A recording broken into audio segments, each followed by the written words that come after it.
Halo para budak korporat dari para majikan berbulu.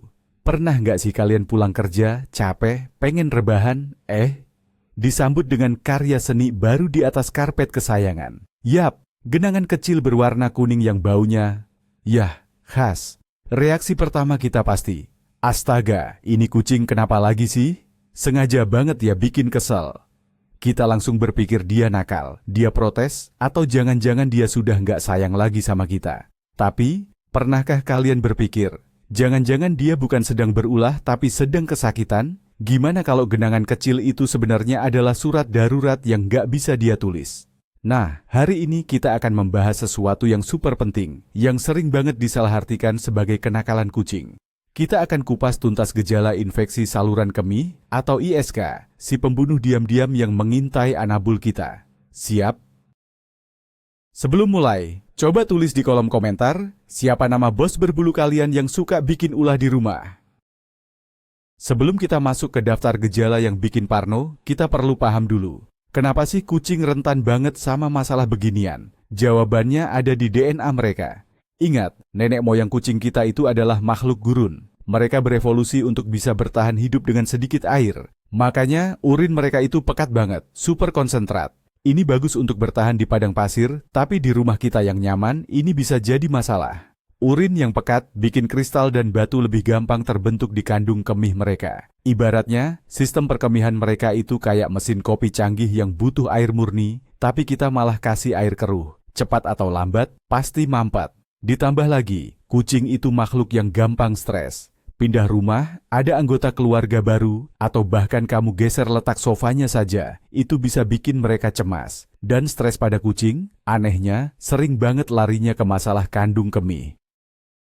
Jadi, kombinasi antara DNA gurun dan hati selembut kapas inilah yang membuat mereka jadi target empuk ISK. Gejala nomor 1, yang paling sering jadi awal mula kepanikan kita, pipis di luar kotak pasir. Ini bukan sekadar kecelakaan biasa. Kalau kucingmu yang biasanya paling taat aturan tiba-tiba mendekorasi lantai, sofa, atau bahkan tumpukan bajumu dengan air seninya, ini adalah sinyal SOS raksasa. Mereka tidak melakukan ini untuk membuatmu marah. Coba bayangkan dari sudut pandang mereka. Setiap kali masuk ke kotak pasir, mereka merasakan sakit yang luar biasa saat mencoba pipis. Otak kecil mereka yang jenius itu akhirnya mengasosiasikan rasa sakit dengan kotak pasirnya. Jadi, mereka berpikir, mungkin kalau aku pipis di tempat lain yang lebih empuk dan nyaman, seperti karpet mahal milik budakku ini, rasanya tidak akan sesakit itu.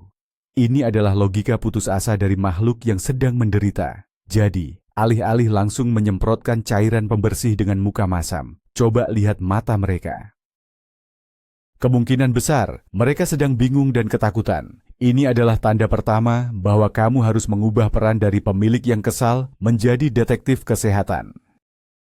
Setelah kamu menemukan TKP di luar kotak pasir, langkah selanjutnya adalah observasi. Jangan langsung berasumsi ini kenakalan. Mari kita ubah pola pikir kita. Anggap saja si kucing sedang mencoba berkomunikasi dengan satu-satunya cara yang dia bisa. Dia tidak bisa bilang, "Mah, perut bawahku perih banget nih." Dia hanya bisa menunjukkannya lewat perilaku. Perilaku buang air kecil sembarangan ini adalah jeritan minta tolong dalam bahasa kucing. Ini adalah cara mereka untuk memberitahu kita bahwa ada sesuatu yang salah di dalam tubuh mereka. Sesuatu yang membuat rutinitas paling alami sekalipun menjadi sebuah siksaan. Mereka sering memilih tempat-tempat yang lembut atau tempat yang memiliki aroma kuat pemiliknya, seperti pakaian atau tempat tidur, karena mereka mencari kenyamanan di tengah penderitaan. Ini adalah momen krusial di mana empati kita diuji. Apakah kita akan merespons dengan hukuman dan kemarahan yang hanya akan menambah stres dan memperburuk kondisinya, atau kita akan merespons dengan perhatian, mencari tahu akar masalahnya, dan menjadi pahlawan yang mereka butuhkan saat itu juga? Pilihan ada di tangan kita. Gejala kedua yang harus kamu perhatikan dengan saksama adalah mengejan saat buang air kecil. Istilah kerennya dysuria. Ini bukan adegan kucing lagi sembelit, ya. Perhatikan baik-baik saat dia berada di dalam kotak pasir. Kucing yang sehat akan jongkok sebentar, pipis dengan lancar, lalu menguburnya dengan anggun. Tapi kucing dengan ISK akan menunjukkan pemandangan yang berbeda, pemandangan yang menyedihkan. Dia akan mengambil posisi jongkok yang aneh, seringkali lebih rendah dan punggungnya melengkung tegang. Kamu akan melihat dia menghabiskan waktu yang sangat lama di sana, bisa sampai beberapa menit, dengan ekspresi yang jelas-jelas tidak nyaman. Otot perutnya akan terlihat menegang, seolah-olah dia mengerahkan seluruh tenaganya hanya untuk mengeluarkan beberapa tetes. Dia mungkin akan keluar masuk kotak pasir berulang kali, mencoba lagi dan lagi dengan putus asa. Ini adalah gambaran nyata dari rasa sakit dan frustrasi. Jangan pernah meremehkan perilaku ini. Ini adalah tanda pasti bahwa ada peradangan atau bahkan penyumbatan parsial yang membuat proses buang air kecil menjadi sangat menyakitkan. Kenapa sih mereka sampai harus mengejan sekuat tenaga? Mari kita coba pahami apa yang terjadi di dalam tubuh mungil mereka. Bayangkan saluran kencing atau uretra mereka sebagai sebuah selang taman. Pada kucing sehat, selang ini mulus dan air bisa mengalir deras tanpa hambatan. Nah, saat terjadi infeksi atau peradangan, dinding selang itu menjadi bengkak, merah, dan menyempit. Selain itu, ISK seringkali disertai dengan pembentukan kristal-kristal kecil atau bahkan lumpur kental di dalam kandung kemih. Kristal-kristal tajam ini menggesek dinding kandung kemih yang sudah meradang, menyebabkan rasa sakit yang luar biasa setiap kali otot kandung kemih berkontraksi untuk mendorong urin keluar. Jadi, si kucing harus mengejan bukan karena urinnya tidak ada, tapi karena pintu keluarnya menyempit dan terasa seperti dilewati pecahan kaca. Rasa sakit inilah yang membuatnya tegang, mengejan, dan akhirnya frustrasi. Memahami mekanisme rasa sakit ini membantu kita untuk lebih bersimpati dan tidak lagi berpikir bahwa dia hanya sedang drama. Gejala berikutnya adalah frekuensi buang air kecil yang meningkat drastis, tapi volumenya sangat sedikit. Kamu mungkin akan memperhatikan si Anabul jadi bolak-balik ke kotak pasirnya setiap beberapa menit. Kayak orang yang lagi cemas mau ujian, mondar-mandir ke toilet terus. Dia masuk, jongkok sebentar, keluar lagi. Nanti masuk lagi, jongkok lagi, keluar lagi. Kalau kamu periksa hasil karyanya di pasir, kamu akan menemukan banyak gumpalan kecil-kecil seukuran kelereng, bukan gumpalan besar normal seperti biasanya. Atau kalau kamu pakai pasir non-gumpal, kamu hanya akan melihat beberapa titik basah kecil. Ini terjadi karena kandung kemihnya yang meradang menjadi sangat sensitif. Sedikit saja urin terkumpul, kandung kemihnya sudah mengirim sinyal ke otak, seolah-olah sudah penuh dan harus segera dikeluarkan. Padahal isinya cuma beberapa tetes. Ini adalah siklus yang sangat melelahkan dan menyakitkan bagi mereka. Jadi jika kucingmu tiba-tiba jadi pengunjung setia toiletnya, ini bukan karena dia mendadak jadi sangat higienis, tapi karena dia merasakan dorongan konstan yang tidak nyaman. Penting untuk bisa membedakan antara gejala ISK ini dengan perilaku spraying atau penandaan wilayah, terutama pada kucing jantan. Keduanya memang sama-sama pipis, tapi konteks dan posturnya sangat berbeda. Saat spraying, kucing biasanya berdiri, bukan jongkok.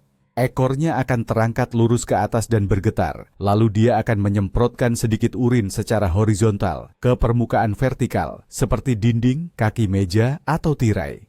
Ini adalah perilaku komunikasi teritorial, seperti meninggalkan kartu nama yang berbunyi, "Ini daerah kekuasaanku." Sedangkan kucing dengan ISK, seperti yang kita bahas, akan mengambil posisi jongkok di permukaan horizontal, lantai, karpet, atau kotak pasir, dan dia akan berusaha mengeluarkan urin dengan susah payah karena rasa sakit. Spraying adalah tentang dominasi dan komunikasi, sementara pipis karena ISK adalah tentang penderitaan fisik. Mengetahui perbedaan ini sangat penting agar kita tidak salah mendiagnosis masalah. Salah mengira ISK sebagai masalah perilaku bisa berakibat fatal karena penanganannya akan tertunda. Sekarang, mari kita bicara tentang suara. Gejala yang satu ini benar-benar bisa membuat hati kita miris, menangis, mengerang, atau mengeong kesakitan saat berada di kotak pasir. Bayangkan, tempat yang seharusnya menjadi tempat pribadi dan aman, justru menjadi panggung konser rock paling menyedihkan di dunia. Suara yang mereka keluarkan saat ini bukanlah moongan manja minta makan, atau moongan bosan minta perhatian. Ini adalah suara yang datang dari lubuk penderitaan. Suaranya bisa berupa erangan rendah, jeritan tajam, atau moongan yang panjang dan terdengar sangat pilu. Mereka bersuara karena rasa sakitnya sudah tidak tertahankan lagi. Setiap kontraksi otot kandung kemih terasa seperti ditusuk-tusuk, dan mereka tidak bisa menahannya dalam diam. Jika kamu mendengar suara-suara aneh dari arah kotak pasir, jangan abaikan. Segera dekati dan perhatikan apa yang sedang terjadi. Vokalisasi saat buang air kecil adalah tanda bahaya yang sangat serius dan jelas, sebuah permintaan tolong yang tidak bisa lebih gamblang lagi. Ini adalah bukti sahih bahwa kucingmu sedang dalam masalah besar. Sebagai budak yang baik, kita pasti sudah hafal kamus meongan majikan kita. Kita tahu bedanya meongan aku lapar, cepat isi mangkuku, meongan buka pintunya, aku mau patroli, dan meongan elus aku sekarang juga, atau sofa ini akan jadi korban. Nah, meongan karena sakit ISK ini berada di level yang sama sekali berbeda. Frekuensinya seringkali lebih tinggi atau justru lebih rendah dan serak dari biasanya. Durasinya bisa lebih panjang, dan ada nada urgensi serta keputusasaan di dalamnya yang tidak akan kamu temukan dalam komunikasi sehari-hari. Ini adalah suara insting, bukan suara yang dibuat-buat untuk memanipulasi kita. Saat mendengar meongan ini, coba perhatikan juga bahasa tubuhnya, telinga yang ditarik ke belakang, mata yang menyipit, dan tubuh yang tegang. Kombinasi dari suara pilu dan bahasa tubuh yang defensif ini adalah paket komplit dari seekor makhluk yang sedang berteriak, "Tolong aku, sakit sekali." Kemampuan kita untuk membedakan kamus meong ini adalah salah satu skill terpenting sebagai orang tua anabul yang bertanggung jawab. Gejala selanjutnya adalah yang paling visual dan paling bikin panik, adanya darah dalam urin atau hematuria. Ini adalah kode merah, darurat yang tidak boleh. Sekali lagi, tidak boleh. Kamu abaikan. Darah bisa terlihat jelas jika urinnya berwarna merah muda, kemerahan, atau bahkan seperti warna teh pekat. Ini menandakan adanya pendarahan di suatu tempat di sepanjang saluran kemihnya, entah itu di ginjal, kandung kemih, atau uretra. Pendarahan ini bisa disebabkan oleh iritasi parah akibat kristal yang tajam, infeksi bakteri yang merusak jaringan, atau bahkan adanya tumor, meskipun ini lebih jarang. Melihat darah di tempat kucingmu pipis, baik itu di dalam atau di luar kotak pasir, adalah alasan yang cukup untuk segera mengangkat telepon dan membuat janji dengan dokter hewan. Jangan menunggu dengan harapan, besok mungkin sudah sembuh. Dalam kasus masalah saluran kemih, penundaan bisa sangat berbahaya.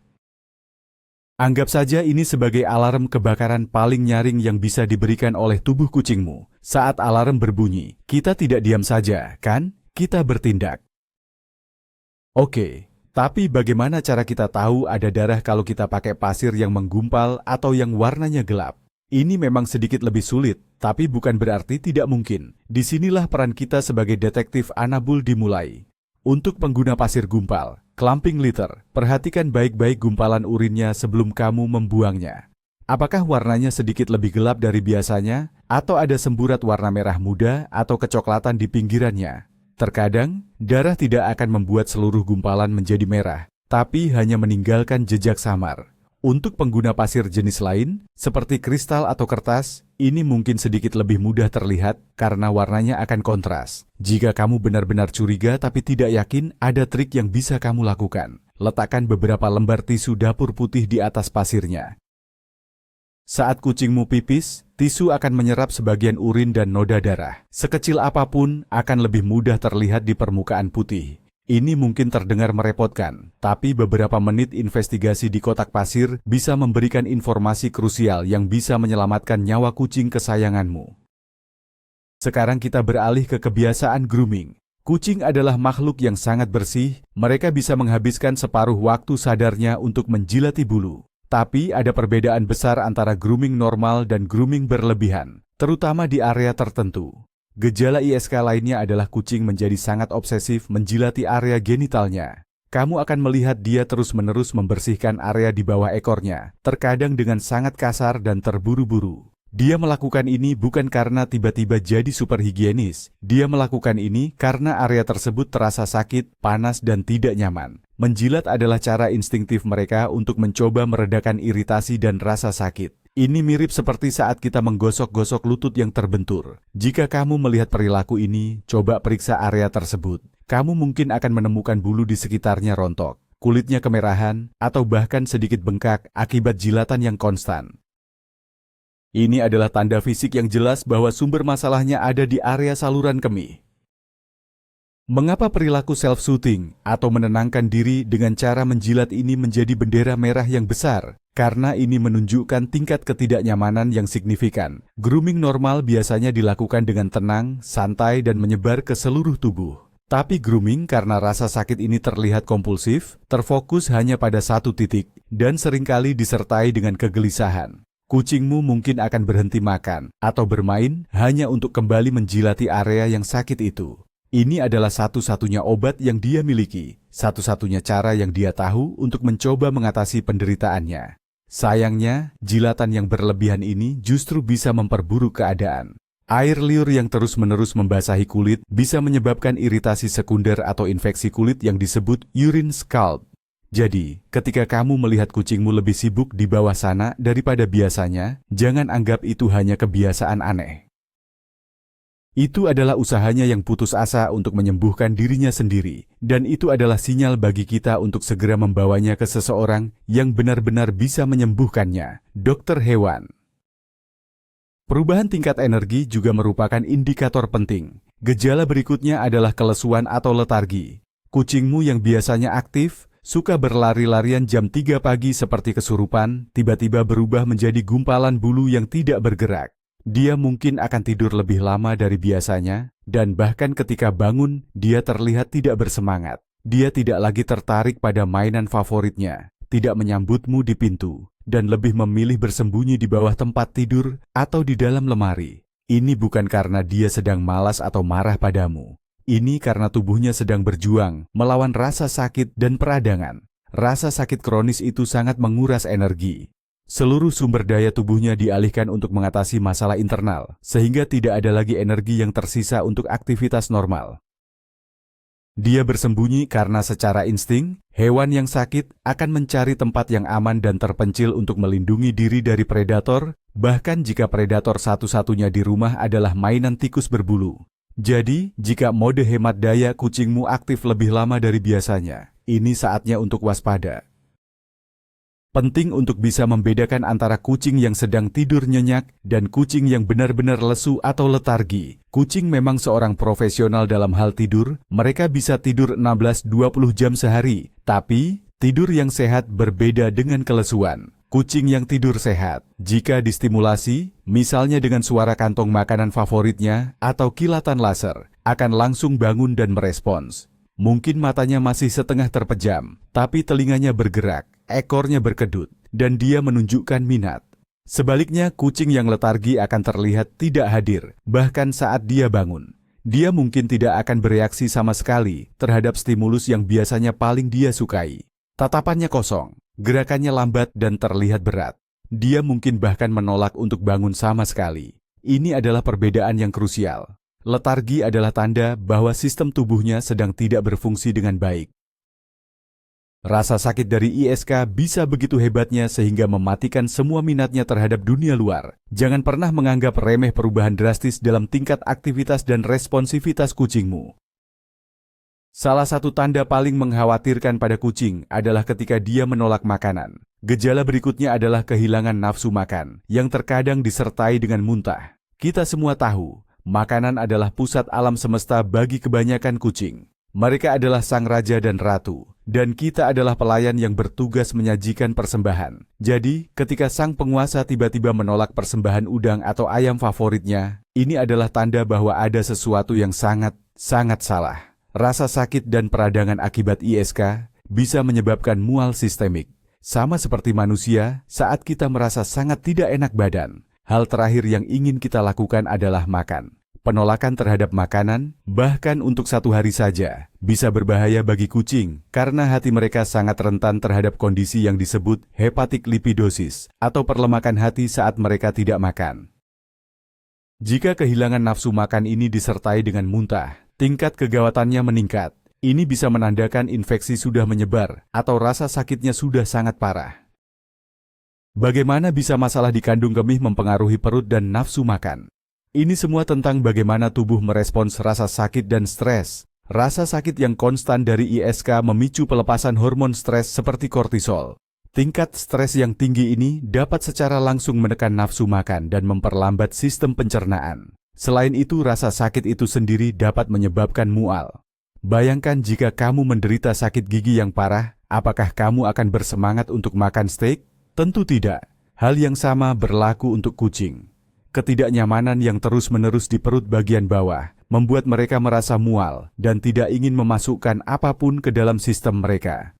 Jika infeksi bakteri adalah penyebab ISK, bakteri tersebut dapat melepaskan racun ke dalam aliran darah yang menyebabkan perasaan sakit di seluruh tubuh, sepsis, di mana kehilangan nafsu makan dan muntah adalah gejala umumnya. Jadi, mangkuk makanan yang masih penuh di penghujung hari bukanlah tanda kucingmu sedang diet, melainkan alarm bahwa ada masalah internal yang serius.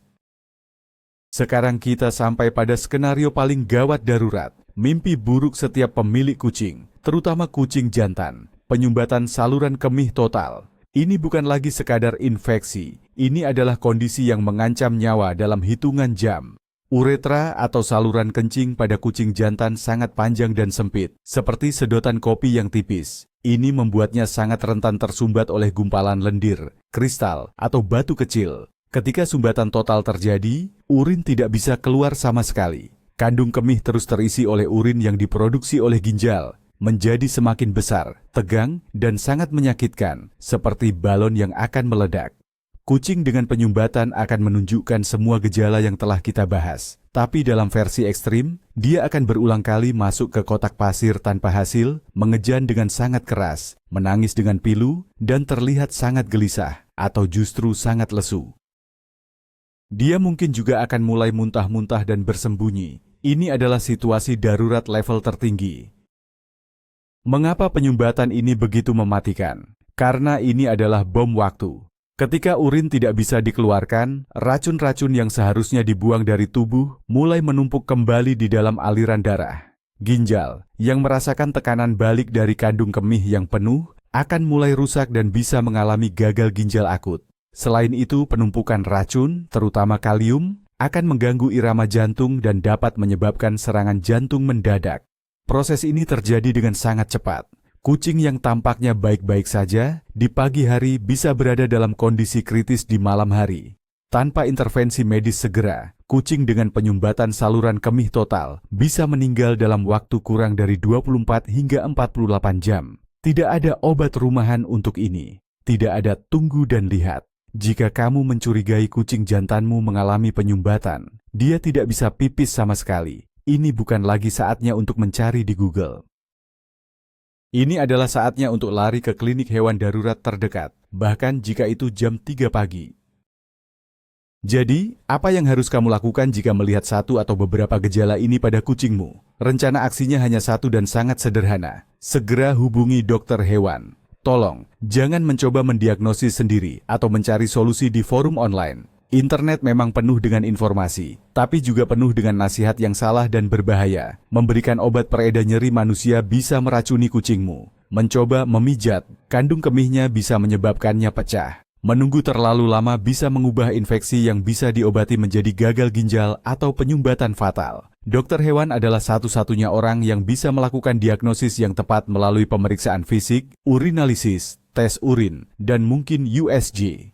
Mereka akan menentukan penyebabnya, apakah itu infeksi bakteri, kristal, atau peradangan idiopatik, dan memberikan pengobatan yang sesuai, seperti antibiotik, obat pereda nyeri, atau diet khusus. Tindakanmu yang cepat dan tegas adalah faktor penentu antara kesembuhan total dan tragedi. Pada akhirnya ingatlah satu hal, kamu adalah pengacara, advokat, dan pahlawan bagi kucingmu. Mereka sepenuhnya bergantung padamu untuk memahami sinyal-sinyal mereka dan mengambil tindakan. Mengenali gejala-gejala ISK ini, mulai dari pipis sembarangan, mengejan, sering ke toilet, menangis kesakitan, darah dalam urin, menjilati berlebihan, lesu, hingga kehilangan nafsu makan, adalah kekuatan supermu sebagai seorang cat parent. Dengan menjadi pengamat yang jeli dan tidak pernah meremehkan perubahan perilaku sekecil apapun, kamu bisa mendeteksi masalah ini sejak dini. Kamu bisa menyelamatkan mereka dari penderitaan yang luar biasa dan bahkan dari kematian. Menjadi budak, kucing bukan hanya tentang mengisi mangkuk makanan dan membersihkan kotak pasir. Ini tentang tanggung jawab untuk menjaga kesehatan dan kesejahteraan mereka. Dan percayalah, Tidak ada perasaan yang lebih baik daripada melihat majikan berbulumu kembali sehat, bahagia, dan aktif meneror seisi rumah seperti sedia kala. Jadi, itulah dia teman-teman daftar lengkap tanda-tanda bahaya infeksi saluran kemih pada kucing. Sekarang kalian tahu bahwa ketika si bos berbulu bertingkah aneh, terutama soal urusan toilet, kemungkinan besar itu bukan karena dia sedang iseng atau dendam. Itu adalah bahasa mereka, cara mereka berkomunikasi saat ada yang tidak beres. Lain kali kamu melihat genangan di luar kotak pasir, tarik napas dalam-dalam, singkirkan rasa kesalmu, dan mulailah menjadi detektif. Perhatikan, amati, dan yang terpenting, jangan pernah ragu untuk bertindak. Meskipun tingkah mereka kadang bikin pusing kepala 7 keliling, dari mulai tigedik tengah malam sampai hobi baru menjatuhkan barang dari meja, kita semua tahu, kita sangat mencintai gumpalan bulu arogan ini. Cinta kita pada mereka lah yang membuat kita ingin jadi wali terbaik bagi mereka. Terima kasih sudah menonton. Jika video ini bermanfaat, jangan lupa tekan tombol like, subscribe agar tidak ketinggalan info perkucingan lainnya, dan bagikan video ini ke temanmu sesama pecinta kucing. Pertanyaan terakhir untuk kalian. Pernahkah kucingmu menunjukkan gejala aneh yang ternyata merupakan masalah kesehatan serius? Bagikan ceritamu di kolom komentar. Mari kita saling belajar.